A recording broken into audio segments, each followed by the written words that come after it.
What's happening, y'all? Mismag here, bringing you a draft team review. I haven't done one of these in a long time, but this is the first season of the Lord Helix Draft League, and they are doing a low-tier league.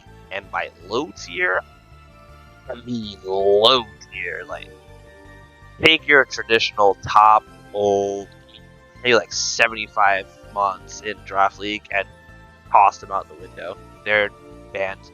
As you can see, I've been banned from this draft league, or at least my team's icon, the Flutterman, has been banned from this low tier league. So no booster energy, no paradox, nothing crazy. So yeah, this is a new experience for me. I've never really done anything like it before, and it's run by my buddy Brave, and he asked me to help out, and I was like, yeah, sure. And then I was just like, you can just also play. So let's dive into what I've decided to craft today. So first off, here are a few rules. I'm doing a theme draft. I've never done a theme draft before. Shout out to my friend M. Batista. He has been doing theme drafts for as long as I've known him, since last gen. He is very good at running like monotype teams. So I was kind of like inspired by watching him to do something like this for the first time. You have 10 Pokemon to draft, no more, no less. As I mentioned earlier, it's a leftovers draft, so it's going to be a lot of very power levels, but it's mostly Pokemon who are not like at the tip top of the power level when it comes to like a traditional standard draft. You only get 3 Pokemon on your team that can use the Terrasilize mechanic, and you have to declare 2 types for each one of those mons. So you basically only get 6 Terra types, individual Terra types, over the course of a whole season. So that is also different compared to like free Terra, where you can just Terra anything. I will have designated Pokemon that I can only use the Terrasilization mechanic on. And of course I got first pick. Not rigged, like I got first pick, and I'm doing a theme draft, so like wheel picks when I get to like pick one and then wait until it comes back around and then get to pick twice. Like that's great for someone doing a theme draft, right? Well, we're gonna find out. So here's my draft pool, as you can see to the left. So the theme for this draft was I wanted Pokemon that only shared the same height with Mismagius. Mismagius is, I think, about 0.7 meters tall. So you'll see those in form. But I also felt that was a little too restrictive. As you can see that there's only 2 S tiers, 2 B tiers for that restriction, and you needed to draft at least 2 of every tier except the C tier. So I was like, I need a little bit of a buffer. So I added little Mischievous in, and the purple names are mons that share a height with Mischievous. So between the 2 of them, I combined it to make this little draft pool. It gave me a little bit more wiggle room at every tier outside the S tier, which just basically meant I had to pick my 2 S tiers first. In most drafts, that's never a problem anyway. So, you just kind of like vibe with that.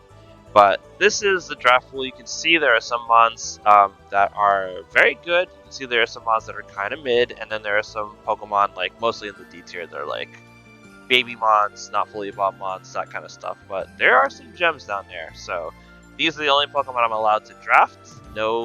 Nothing from outside of this is a part of my plan, or my final team at that matter. So this is my original plan. It's fairly, I would say, like straightforward. Like I got basically the best value mons on the board, while also trying to keep as many types as I can. One of the biggest challenges to a theme draft is like having to choose between getting a mon that fits a certain role, or getting a mon that like ensures that you have a certain type. If you look at this type chart, I don't have any fairy type on this team at all. Unfortunately, the only 2 fairy mons that are how should I say, eligible for this draft are like of the Tinkaton line, and Tinkaton, spoilers, actually got drafted in round 1. So yeah, no, that was just not kind of happening. So you have to just kind of choose what you're willing to compromise on. So I decided to just try to go for like a little bit of bulky offense kind of play style, and make sure I just have enough tools to handle the wide variety of teams. Since I am doing a restricted draft, I figure as many tools as I have would be super helpful. So let's dive into it. Let's see how close I can actually get to this original plan. Alright, I'm back. So I was first pick, so I get the full 200 plus Pokemon draft board, and I can pick anything I want. I chose Volbeat. Volbeat was one of the best S tiers that I probably could have added to this draft, thanks to me expanding on my restriction to include shared height mons with Mischievous. It's a Prankster mon. Prankster mons go for almost everybody else, majority of the time. It has Tailwind. That's the second thing. Prankster Tailwind's great. And it has Trick and a whole bunch of other fun tools in its kit. It's just a solid mon. I could build just about anything around it. There's really not much else that needs to be said about Volbeat. So that was my first pick. That's my one of 2 S tiers completed at that point. So I just need to get one more S tier, and then I have like a lot of breathing room to finish the draft with how many other mons there were. But I had to wait probably about like 31 more picks or so. My next 2 picks, because I am the top wheel, so I get to draft 2 picks every round after the first. I picked Gastrodon because I wanted my second S tier, so my draft could actually be legal. I also thought Gastrodon was a very nice pick compared to the other S tier option for me, which was Espeon. Gastrodon is very bulky. It has an immunity-based ability in Storm Drain, which water-type moves will not do any damage to it, and instead boost its special attack. It gets special and physical ground coverage, which is honestly kind of rare. And it's like decent. Like its attack stat is not garbage.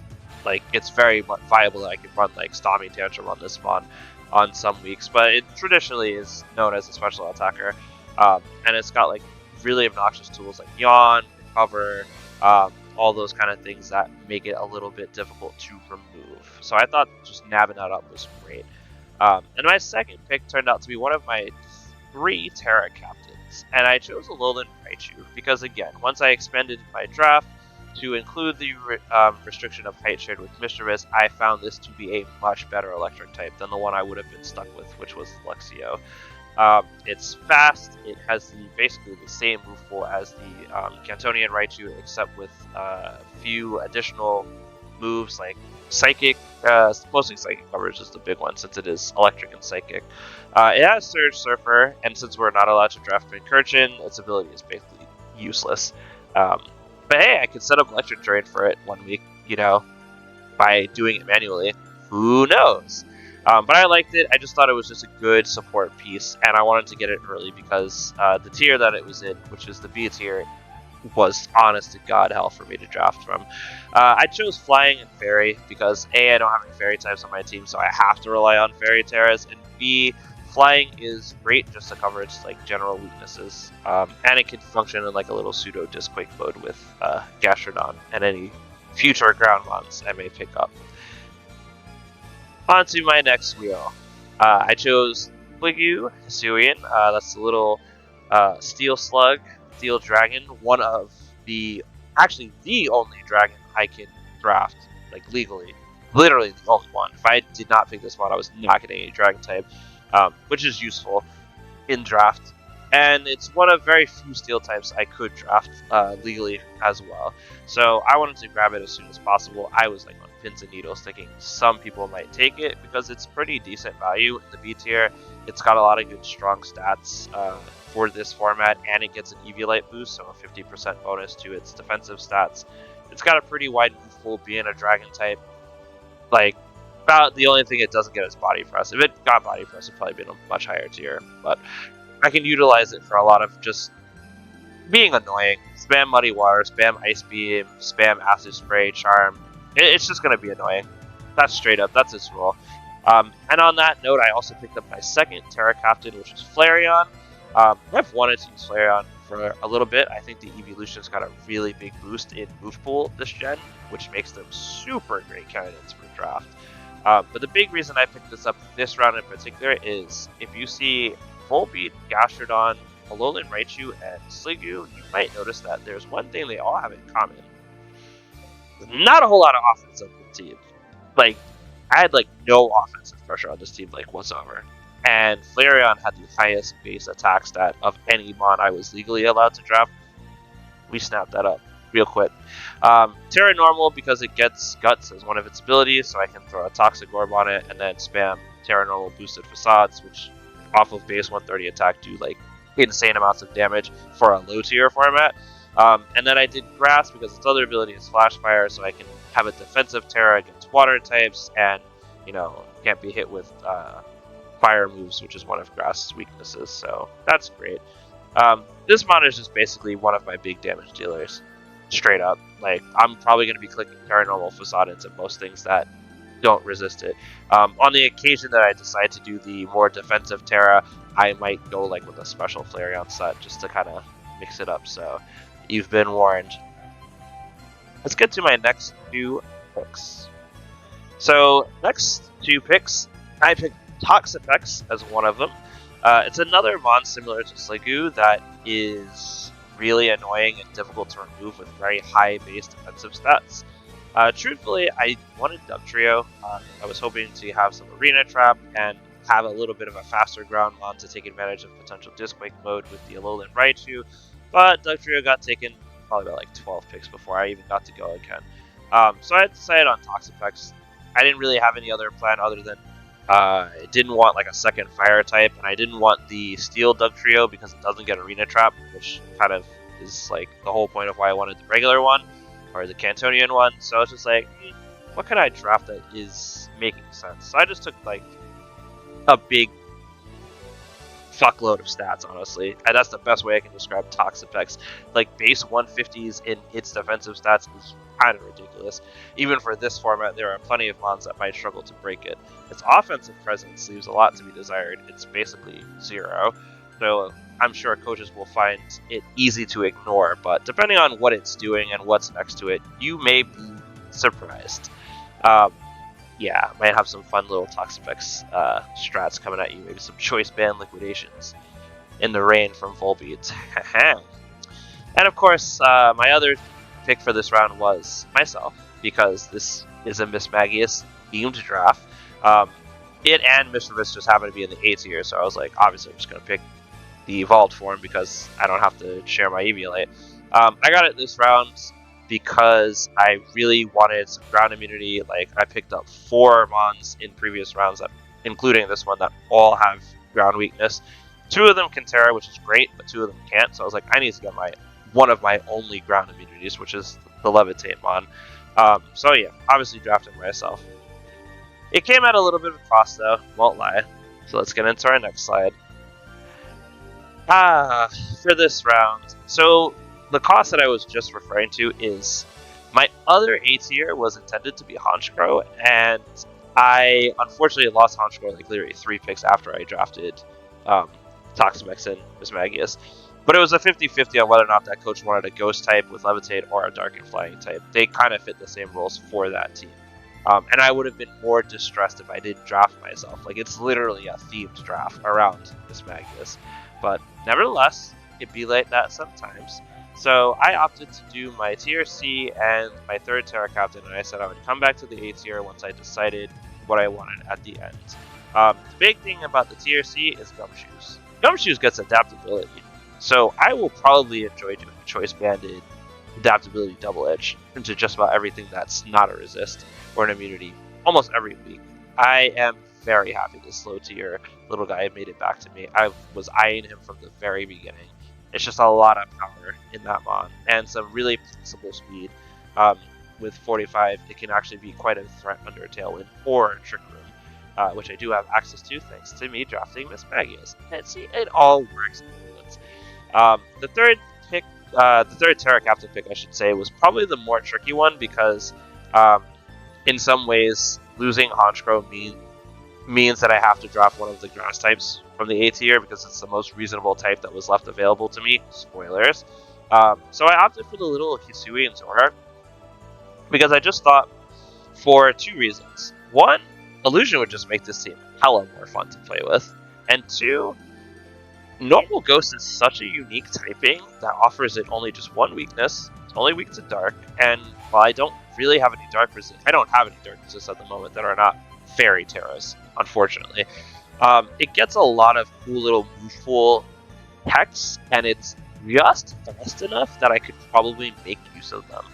And since I didn't really need a grass type from the lower tier, since I was going to take one from A, I was like, I might as well just take something that's just generally useful, or that just makes people have to prep a little bit harder. And the fact that like I can basically kind of float normal ghost and fairy typing off of illusion because it might be Zora and you might not want to hit it with a dragon move if it's Terra Fairies, you know, all that stuff. I thought that was super valuable. And I also just love the mod in general, so heck yeah. Alright, so that just leaves one last pick to go for the draft. What could it be? I chose Scovillain. It's funny because at the beginning of the draft I was like, which fire type do I want? Do I want Scovillain in A or do I want Flareon in B? And I couldn't decide. Well, thanks to a certain coach, the Tobster, shout out to you, that decision was made for me because he sniped my damn Honchkrow. But it's all good because I actually really wanted to use Scovillain. It adds redirection to this team, which is probably just another tool that makes this team a little bit more challenging to deal with. Yes, grass types can get around redirection, but like I also have I have two fire types, including the Scovillain itself. So that's really nice. But the one thing I'm really excited to try out is Moody. Moody is an ability that lowers one stat of yours and sharply boosts another stat at the end of every turn. So we're gonna have fun with Scovillain, that's for sure. And to fairness, one of the biggest pros of having drafted Honchkrow on my original plan was like, it was a dark and flying type, which were types I don't really get access to due to my restrictions, but it was also a mixed attacker, so it covered any offensive holes. Like, if I ended up leaning too physically, I had, like, a physical special mon that could viably run special sets, and vice versa. Scovillain does the exact same mixed attacker role. It just works. So, yeah. Very, very excited. This is going to be such a fun league. I'm super excited to use a lot of these mods. Some of them I've used before in other doubles leagues, but a lot of them are actually quite new to me specifically. So that'll be fun. So here's the final draft. You notice that I have a very severe weakness to dragon and dark types because, that's just kind of how the draft works sometimes. With restrictions, not having any natural dark or fairy type is annoying. That being said, I still very much think I can play around that predictable weakness, because if I know my weaknesses just as well as any other coach does, I can, prep for strong dark and fairy attacks or Pokemon or whatever every week. But I'm pretty happy with this team. I think there's a wide variety of tools if you look at the move sets in the bottom right corner. And as far as like restrictions go, like the type chart is not like terrible. Like, aside from just mentioning that, Dragon and Dark do like a number on me, on the whole I think I could have done a lot worse type chart wise, and I have some pretty clean speed tiers in my opinion as well. So I'm very happy with it. And all of this for basically what? 2 snipes? The Honchkrow and the Dugtrio, the only ones that weren't on my final plan, and obviously when the Honchkrow went, I shifted away from the Grovyle. It actually went undrafted, but I just didn't see a need to have 2 grass types on this team. So 80% of my drafts in a theme restriction, that's pretty damn good. Wouldn't you say? I would say. But yeah. So just want to say thanks again for watching. If you enjoyed the video, don't forget to leave a like. Please comment down below how scary my team is, how it's obviously number 1 in the PRs, because like it's the greatest team ever seen in this league that just started. But not for real though. Just some quick shout out to my friends of the WDC Whaler Draft community. Y'all are great. Always just supporting me and pitching ideas, brainstorms, what have you. Again, special shout out to Batista for really inspiring me both by example and through DMs. He was just kind of helping me work out like a possible theme for this team. And just shout out to all of y'all in the Lord Helix Draft League. Hashtag praise the Helix, and we're going to have a great season. So with that being said, see you on a battlefield. Peace.